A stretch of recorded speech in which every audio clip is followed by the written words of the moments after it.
యెషయా 43:4 నీవు నా దృష్టికి ప్రియుడవైనందున గనుడవైతివి, నేను నిన్ను ప్రేమించుచున్నాను. ఎంత గొప్ప వాగ్దానాన్ని దేవుడు మనకి అనుగ్రహిస్తూ ఉన్నారండి.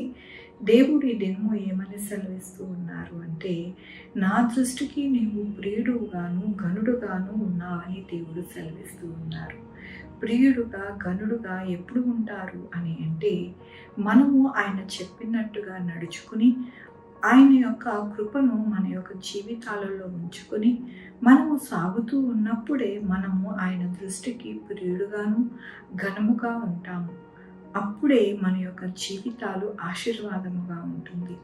అట్టి ఆశీర్వాదము అనగా, నేను నిన్ను ప్రేమించుచున్నాను, ఆయన మనల్ని ప్రేమించుచున్నారు. ఆయన ప్రేమిస్తే గనక మన జీవితంలో ఏది కొదువై ఉంటుందండి? ఏది కొదువై ఉండదు కదా. కాబట్టి మన యొక్క జీవితాలలో మనము ఆయనకి ప్రియుడుగాను కనుముగాను మనము కనపడాలంట. ఎప్పుడు కనపడతాము అంటే, మనము ఆయన చెప్పినట్టుగా మనము నడుచుకునేటప్పుడు, ఆయనకి సంతోషపెట్టే వారిగా ఉండినప్పుడు, ఆయన మన యొక్క జీవితాలలో ఆయన ప్రేమ అనేది కుమ్మరిస్తూ ప్రతిదినము మనల్ని నడిపిస్తాను అని దేవుడు సెలవిస్తూ ఉన్నారు. దేవుని యొక్క వాక్యంలో, నేను నిన్ను విమోచించి ఉన్నాను, భయపడకు, పేరు పెట్టి నిన్ను పిలిచి ఉన్నాను, నీవు నా సొత్తు. ఇక్కడ ఏమని సెలవిస్తూ ఉన్నారు దేవుడు అంటే, భయపడద్దు, నేను నిన్ను పేరు పెట్టి పిలుచుకున్నాను, నీవు నా సొత్తువి, నేను నిన్ను విమోచించుకున్నానని దేవుడు సెలవిస్తూ ఉన్నారు. ఆయన విమోచించుకున్నారంట, మనల్ని పేరు పెట్టి పిలుచుకున్నారంట, ఆయన సొత్తుగా మనల్ని చేసుకున్నారంట. కాబట్టినే మన జీవితంలో ఎల్లప్పుడూ కూడా ఆయన ప్రేమ కరుణ మన యొక్క జీవితంలో ఉంటుందని మనము మర్చిపోకూడదు. మనము సుఖముగా చక్కగా జీవిస్తున్నాము అంటే, మన యొక్క క్రియలను బట్టి కానీ, మన జీవితంలో ఉన్నతమైన స్థితిని బట్టి కానీ మనము జీవించట్లేదండి. ఆయన సొత్తుగా మనల్ని చేసుకున్నారు, ఆయన మనల్ని విమోచించారు, ఆయన యొక్క కృపను మనకి అనుగ్రహిస్తూ ఉన్నారు, మనల్ని ప్రేమిస్తూ ఉన్నారు. కాబట్టినే మనము ఈ విధముగా జీవిస్తూ ఉన్నాము.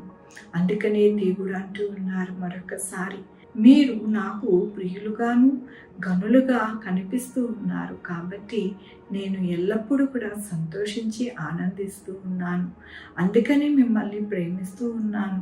మీ యొక్క జీవితాలలో ఆశీర్వాదము కలగాలని, అలాగే మీరు సుఖ సంతోషాలతో మీ యొక్క కుటుంబాలు ఉండాలని నేను దీవిస్తూ ఉన్నానని దేవుడు సెలవిస్తూ ఉన్నారు.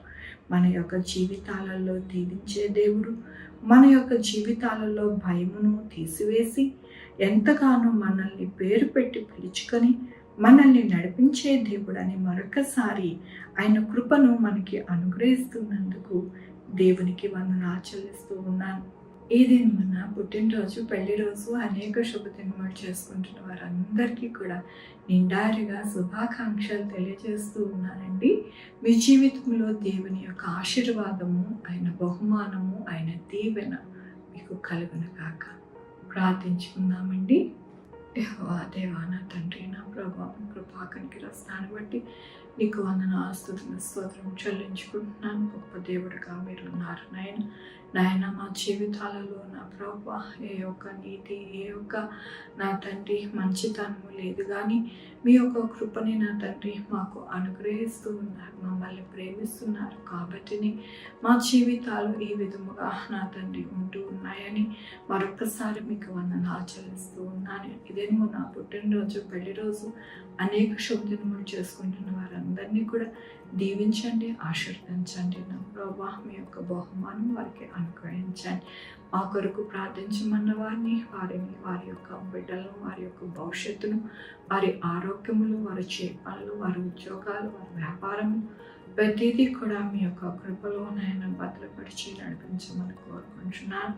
అయ్యా నా తండ్రి, ప్రతి ఒక్క పరిస్థితికి తోడై ఉండండి. నా ప్రభు నాయన, రక్షణ లేని వారికి రక్షణ దయచేయండి. నా దేశంలో అనేక మంది నా ప్రభు రక్షణ లేక నశించిపోయే వారిగా ఉన్నారు. నా దేశమే కాదు నాయన, ప్రపంచమంతా కూడా నశించిపోయే వారిగా ఉన్నారు. వాటిని మీరు జ్ఞాపకం చేసుకోండి నాయన. రక్షణ భాగ్యం దయచేయండి నాయన. Sugar, BP, thyroid, heart problem, kidney problem, AIDS, cancer, నరాలు, పెరాలసిస్, గ్యాస్ట్రిక్ ట్రబుల్, ప్రతి విధమైన అనారోగ్యాన్ని తీసివేసి స్వస్థపరిచి యెహోవా నేనన్నారు. మీ కృపలో ప్రతి ఒక్కరిని నాయన దాచిపెట్టండి నా ప్రభువా. ఉద్యోగాలు లేని వారికి ఉద్యోగాలు దయచేయండి. ఉద్యోగాలు పోకుండా సహాయం చేయండి నాయన. యవనస్తులకి మంచి మార్గంలో నడిపించండి నాయన. నా తండ్రి తొట్టిల్లుకుంటా వారిని నాయన మరి మీరే నిలవబెట్టండి నాయన. ప్రతి ఒక్కరు కూడా నా ప్రభువా మిమ్మల్ని అంటుకట్టుకునే బతుకులాగా సహాయం చేయండి నాయన. నా తండ్రి ఏ బిడ్డ కూడా నా ప్రభా ఎల్లప్పుడూ కూడా నా తండ్రి నా ప్రభా దుష్టుడు వాళ్ళలోనికి వెళ్ళకుండా నాయన మీ యొక్క కృపలో దాచిపెట్టి నడిపించమని కోరుకుంటూ నా ప్రభు నా రక్షణ యేసుక్రీస్తు పరిశుద్ధమైన నామమున అడిగి వేడుకుంటున్నాను తండ్రి. ఆమె తండ్రి కుమార పరిశుద్ధాత్మ సదాకాలము మనందరికీ తోడై ఉండును గాక. ఆమె. God bless you.